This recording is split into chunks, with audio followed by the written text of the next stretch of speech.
सोलापुरात प्रभाग 22 मध्ये भाजपनं पैसे वाटल्याचा आरोप. भाजप उमेदवाराच्या मुलानं पैसे वाटल्याचा काँग्रेस उमेदवार कुणाल गायकवाडचा आरोप, तर भाजप उमेदवार अंबिका गायकवाड यांच्या मुलाला पैसे वाटताना पकडल्याचा आरोप.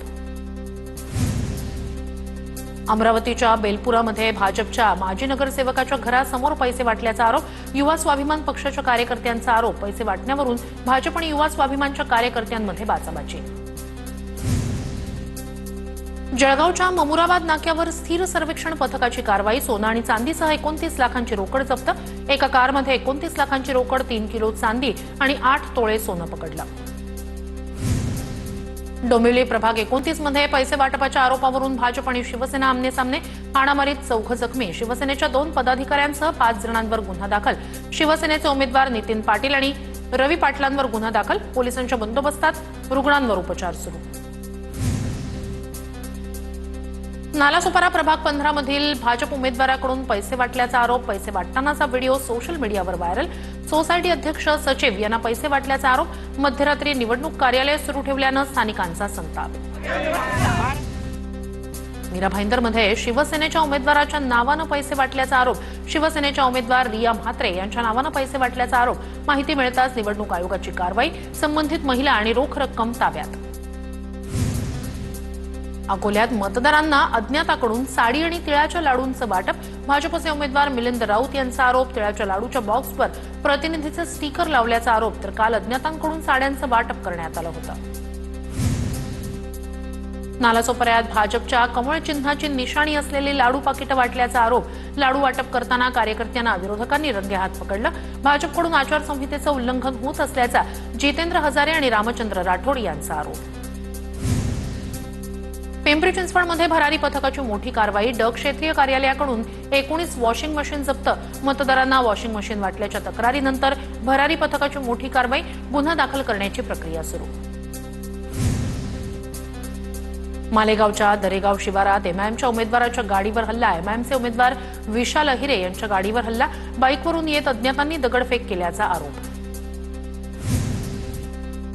संभाजीनगरमध्ये पैसे वाटत असल्याचा व्हिडिओ सोशल मीडियावर व्हायरल. गारखेडामध्ये पैसे वाटप करताना जाब विचारल्याचा व्हिडिओ व्हायरल. व्हिडिओबाबत सविस्तर माहिती अद्यापही समोर नाही. जळगाव केळीसाठी प्रसिद्ध असल्यानं जळगावमध्ये एक मतदान केंद्र केळीच्या बागेच्या स्वरूपात सजवण्यात आलं. केळी लागवडीसोबतच केळी आरोग्यासाठी किती फायदेशीर आहेत याबद्दलची माहिती मतदान केंद्रावरील फलकांद्वारे देण्यात आली. चंद्रपूरमध्ये उद्या होणाऱ्या मतदानासाठी ईव्हीएम मशीन रवाना व्हायला सुरुवात. शहरातील बंगाली कॅम्प इथे असलेल्या झोन क्रमांक 3च्या कार्यालयातून सर्व ईव्हीएम रवाना. नाशिक महापालिकेच्या 122 जागांसाठी उद्या 1563 केंद्रांवर मतदान प्रक्रिया पार पडणार. यातील 266 केंद्र संवेदनशील आणि अतिसंवेदनशील असून तिथे विशेष दक्षता घेतली जाणार. ठाणे महानगरपालिकेच्या वतीनं ठाण्यातील विविध प्रभागांमध्ये ईव्हीएम मशीन आणि कंट्रोल युनिट साहित्याचं वाटप. ईव्हीएम मशीन प्रत्येक प्रभागात सुखरूप जाण्यासाठी महापालिकेकडून बसची व्यवस्था. कोल्हापूर महानगरपालिका निवडणुकीसाठी उद्या मतदान प्रक्रियेसाठी जिल्हा प्रशासनाकडून जय्यत तयारी. 595 मतदान केंद्रांवर मतदान प्रक्रिया पार पडणार. निवडणूक कर्मचाऱ्यांना साहित्याचं वाटप. नाशिकच्या मालेगाव महापालिका निवडणुकीच्या पार्श्वभूमीवर पोलिसांचा तगडा बंदोबस्त. 110 पोलीस अधिकारी तर 2000 पेक्षा जास्त कर्मचाऱ्यांचा बंदोबस्त. जालन्यात निवडणूक आयोगाचं पथक ॲक्शन मोडवर. छत्रपती संभाजीनगर मार्गावरील नागेवाडी टोल नाक्यावर वाहनांची कसून तपासणी. 4 दिवसापूर्वी याच ठिकाणी एसएसटी पथकानं 98 लाख रुपयांची रोकड पकडली होती. छत्रपती संभाजीनगरमध्ये स्थिर सर्वेक्षण पथकाकडून वाहनांची तपासणी करण्यास चालढकल. पैठणकडून छत्रपती संभाजीनगर शहरात जाणाऱ्या नक्षत्रवाडी परिसरात वाहनांची तपासणी नाही. अधिकारी आणि कर्मचारी विश्रांती घेत असल्याचं समोर. अमरावती महानगरपालिका निवडणुकीच्या पार्श्वभूमीवर पोलिसांकडून ठिकठिकाणी वाहनांची तपासणी. पोलिसांनी देशी विदेशी दारूचा साठा जप्त केल्याची माहिती. 1 इनोव्हा कार जप्त. सोबतच दारूसह जवळपास 12 लाखांचा मुद्देमाल हस्तगत. नाशिक पोलिसांकडून शहरात रूट मार्च. जुनं नाशिक पंचवटी सिडको परिसरात पोलिसांचा रूट मार्च. उद्या होणाऱ्या निवडणुकांच्या पार्श्वभूमीवर पोलीस सज्ज. परभणीत ड्रोनच्या माध्यमातून पोलिसांचं पेट्रोलिंग. निवडणुकीच्या पार्श्वभूमीवर वेगवेगळ्या प्रभागांमध्ये पोलिसांचं रूट मार्च. निवडणुका भयमुक्त वातावरणात होण्यासाठी पोलिसांचा बंदोबस्त. नाशिकमध्ये निवडणुकीच्या पार्श्वभूमीवर पोलिसांचा त्रिस्तरीय बंदोबस्त, 5000 पेक्षा जास्त पोलीस अधिकारी आणि 14 वरिष्ठ पोलीस निरीक्षकांसह मोठा फौजफाटा तैनात राहणार, पोलीस आयुक्त संदीप कर्णिक यांची माहिती. नागपूर विभाग पदवीधर मतदारसंघासाठी वर्धा जिल्ह्यात 14,670 मतदारांची नोंदणी. नागपूर विभाग पदवीधर मतदारसंघाची अंतिम मतदार यादी प्रसिद्ध. जिल्हाधिकाऱ्यांच्या हस्ते राजकीय पक्षाच्या प्रतिनिधींना यादीच्या प्रती उपलब्ध. बीड जिल्ह्यातील जिल्हा परिषद आणि पंचायत समितीचं आरक्षण 50% आतच, मात्र ओबीसी आरक्षण 27% वर गेल्यानं निवडणूक दुसऱ्या टप्प्यातच होणार. नंदुरबारच्या शहादा नगरपालिकेत नगराध्यक्ष अभिजित पाटील यांच्यासाठी भाजपचे उपनगराध्यक्ष डोकेदुखी ठरणार. नगरपालिकेत भाजपच्या उपनगराध्यक्षांसह सर्वाधिक सदस्य, निर्णय घेण्यासाठी नगराध्यक्षांना कसरत करावी लागण्याची शक्यता. अमरावतीच्या वरुड नगर परिषदेत भाजपला समर्थन दिल्यानं काँग्रेसच्या 2 नगरसेवकांचं निलंबन. नगरसेवक मोहम्मद निसार आणि भाग्यश्री अधव निलंबित. पक्षशिस्तीचा भंग केल्याचा दोन्ही नगरसेवकांवर ठपका. निलंबित नगरसेवक भाजपमध्ये प्रवेश करणार.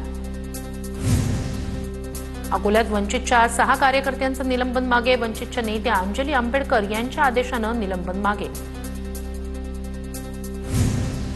हिंगणघाटच्या नगर परिषदेच्या उपनगराध्यक्षपदी भाजपचे निलेश ठोंबरे यांची निवड, तर स्वीकृत सदस्य म्हणून भाजपकडून शारदा पटेल, अंकुश ठाकूर, किशोर दिघे यांची निवड. दादांच्या राष्ट्रवादीकडून सुधीर कोठारी यांना स्वीकृतपदी संधी. बुलढाण्यात उपाध्यक्षपद निवडीवरून काँग्रेस कार्यकर्त्यांचा राडा. कार्यकर्त्यांना विश्वासात न घेता उमेदवारांनी अर्ज मागे घेतल्यानं नाराजी. बिनविरोध उपाध्यक्ष आणि स्वीकृत सदस्याची निवड वादाच्या भोवऱ्यात. काँग्रेसच्या नाराज कार्यकर्त्यांकडून घोषणाबाजी. भंडाऱ्यात शासकीय धान खरेदी मर्यादेमुळे ठप्प. भंडाऱ्यातील धान उत्पादक शेतकरी चिंतेत. प्रशासनानं तातडीनं मर्यादा वाढवून खरेदी सुरू करण्याची मागणी. धान खरेदी केंद्र चालक जिल्हाध्यक्ष नेपाल रंगारी यांची मागणी. अहिल्यानगरमध्ये कळस कृषी आणि डेअरी प्रदर्शनाचं आयोजन. नवनवीन तंत्रज्ञान आत्मसात करण्याची शेतकऱ्यांना सुवर्णसंधी. प्रदर्शनाला 4 लाखाहून अधिक नागरिकांनी लावली उपस्थिती. जळगावात आयात शुल्क लागू झाल्यानंतर अवघ्या 15 दिवसात कापसाच्या दरात 600 ते 800 रुपयांनी वाढ. कापसाचे दर आता प्रति क्विंटल 7,900 रुपयांवर. करमाळ्यातील उजनीच्या गाळपेरीच्या जमिनीवर शेतकऱ्यांना पीक घेऊ द्या. गाळपेर जमीन ताब्यात घेण्याच्या निर्णयाचा सरकारनं फेरविचार करावा. आमदार नारायण पाटील यांची तहसीलदारांकडे निवेदनाद्वारे मागणी. भोरमध्ये पिकांचं वन्य प्राण्यांपासून होणारं नुकसान रोखण्यासाठी शेतकऱ्यांची अनोखी शक्कल. शेतकऱ्यांनी शेतात कुत्र्यांच्या तसंच माणसांच्या आवाजाची सौर ऊर्जा यंत्र बसवली. या यंत्रांमधून रात्रभर आवाज येत असल्यानं वन्य प्राणी शेतापासून दूर राहत असल्याची माहिती. शिरूरमध्ये भूमिपुत्र प्रतिष्ठानकडून अनाथ मुलांसाठी पतंग महोत्सवाचं आयोजन. शेकडो बालकांनी आकाशात रंगीबेरंगी पतंग उडवून संक्रांतीचा आनंद लुटला. नाशिकच्या येवल्यात मकर संक्रांती निमित्तानं पतंगोत्सव. पतंगोत्सवाला शेकडो वर्षांची परंपरा. लहान बालकांपासून वृद्धांपर्यंत नागरिक पतंगोत्सवासाठी येत असतात. संत निवृत्तीनाथ महाराजांच्या समाधीस्थळावर मंत्री दादा भुसेंकडून सपत्नीक महापूजा. तर त्र्यंबकेश्वरच्या नवनिर्वाचित नगराध्यक्ष त्रिवेणी तुंगार यांच्याकडूनही महापूजा. त्र्यंबकेश्वरमध्ये संतश्रेष्ठ निवृत्तीनाथ महाराज यात्रा सुरू. मकर संक्रांतीनिमित्त पुण्यातील श्रीमंत दगडूशेठ हलवाई मंदिरात दर्शनासाठी भाविकांची गर्दी. मकर संक्रांती निमित्तानं लाडक्या गणरायाला तिळगुळाचा नैवेद्य. शिर्डीच्या साई मंदिरात मकर संक्रांती निमित्तानं आकर्षक फुलांची सजावट. मकर संक्रांती निमित्तानं हजारो भाविकांची शिर्डीत गर्दी. संक्रांती निमित्त नाशिकच्या गोदा घाटावर स्नानासाठी भाविकांची गर्दी. देशभरातील भाविक गोदा घाटावर दाखल. आळंदीमध्ये एकादशी आणि संक्रांतीच्या निमित्तानं ज्ञानेश्वर माऊलींच्या समाधीला आकर्षक अशी फुलांची सजावट. देशी विदेशी विविध रंगीबेरंगी फुलांचा सजावटीत समावेश. माऊलींच्या दर्शनासाठी भाविकांची गर्दी. पुण्याच्या जेजुरी गडावर मकर संक्रांतीचा उत्साह. खंडोबाच्या दर्शनाला जेजुरी गडावर भाविकांची गर्दी. संक्रांती निमित्तानं खंडोबा मंदिरात तिळाच्या दागिन्यांची सजावट. मकर संक्रांती निमित्त पंढरपूरच्या विठ्ठल रुक्मिणी मंदिरात आकर्षक फुलांची सजावट. तब्बल 25 प्रकारच्या वेगवेगळ्या रंगीबेरंगी फुलांचा सजावटीत वापर. भाविकांच्या दर्शनासाठी मोठ्या संख्येनं गर्दी. तुळजाभवानी मंदिरात मकर संक्रांती निमित्त वसण्यास येणाऱ्या महिलांना आधार कार्ड सक्तीचा. तुळजाभवानी मंदिर संस्थानचा निर्णय. आधार कार्ड असल्याशिवाय मंदिरात प्रवेश मिळणार नाही. सांगलीच्या मिरजेत हजरत ख्वाजा शमणा मीरा आणि हजरत ख्वाजा मोहम्मद मीरा यांच्या 651व्या उरुसाची सुरुवात चर्मकार समाजाच्या वतीनं पारंपरिक गलेफ अर्पण करून उरुसाला सुरुवात। छत्रपती संभाजीनगरमध्ये डॉक्टर बाबासाहेब आंबेडकर मराठवाडा विद्यापीठाचा 33वा नामविस्तार दिन उत्साहात साजरा। नामविस्तार दिन साजरा करण्यासाठी आंबेडकर अनुयायांची मोठी गर्दी। सोलापूरच्या मंगळवेढा शहरात रस्त्याच्या कामामुळे उडणाऱ्या धुळीनं नागरिक हैराण। सार्वजनिक बांधकाम विभागानं पाणी न मारल्यानं शिवसेनेचं आंदोलन। संतप्त शिवसैनिकांचा उपअभियंत्यांच्या रिकाम्या खुर्चीला दुग्धाभिषेक। बुलढाण्यातील नांदुरा रेल्वे गेटजवळ वाहतूक खोळंबण्याचे प्रकार वाढले, मात्र वाहतूक पोलिसांचं दुर्लक्षच। रेल्वे गेटजवळील तिन्ही रस्त्यांवर वाहतूक ठप्प। नाशिकच्या मनमाड गुरुद्वारामध्ये उभारला 150 फूट उंच निशाण साहेब स्तंभ। निशाण साहेब स्तंभावर 5 किलो सोन्याचा वापर। 2 क्रेनच्या सहाय्यानं निशाण साहेब स्तंभाला नियोजित जागेवर बसवण्यात आलं। संक्रांतीच्या पार्श्वभूमीवर येवला शहरात पैठणी खरेदीसाठी महिलांची मोठी गर्दी। संक्रांतीच्या बाणासाठी आणि हळदी कुंकू समारंभासाठी पैठणी साड्यांची मोठ्या प्रमाणावर देवाणघेवाण। स्थानिक विणकर आणि व्यापाऱ्यांमध्ये समाधानाचं वातावरण। जळगावच्या सराफा बाजारात सोन्या चांदीच्या दरात मोठी वाढ। सोन्याच्या दरात 1500 रुपयांची तर चांदीच्या दरात तब्बल 16,000ची वाढ। वाशिम जिल्ह्यात HSRP नंबर प्लेटची आकडेवारी समोर। जिल्ह्यात एकूण 1,21,596 वाहनांपैकी फक्त 54,596 वाहनांचीच नोंदणी। तब्बल 67,000 वाहनधारकांनी अद्याप HSRP नंबर प्लेट लावली नाही। वर्ध्यात 4 चाकी वाहनासह मोठा दारू साठा जप्त। वर्धा गुन्हे शोध शाखेच्या पथकाची कारवाईत 5,94,000चा मुद्देमाल जप्त। 2 जणांविरोधात शहर पोलीस ठाण्यात गुन्हा दाखल। पुण्याच्या पानशेत डोंजे फाट्यावर तरुणाची डोक्यात गोळी घालून हत्या। हत्येनंतर आरोपींनी मृतदेह फेकल्याची माहिती। विशाल चव्हाण असं मृत तरुणाचं नाव। आरोपींचा शोध सुरू। नंदुरबारच्या शहादामधील रमकुबाई नगरात 29 वर्षीय विवाहितेची आत्महत्या। पतीच्या विवाहबाह्य संबंध आणि सततच्या छळाला कंटाळून विवाहितेची आत्महत्या। पत्नीच्या आत्महत्येनंतर पती आणि त्याच्या प्रेयसीला शहादा पोलिसांकडून अटक।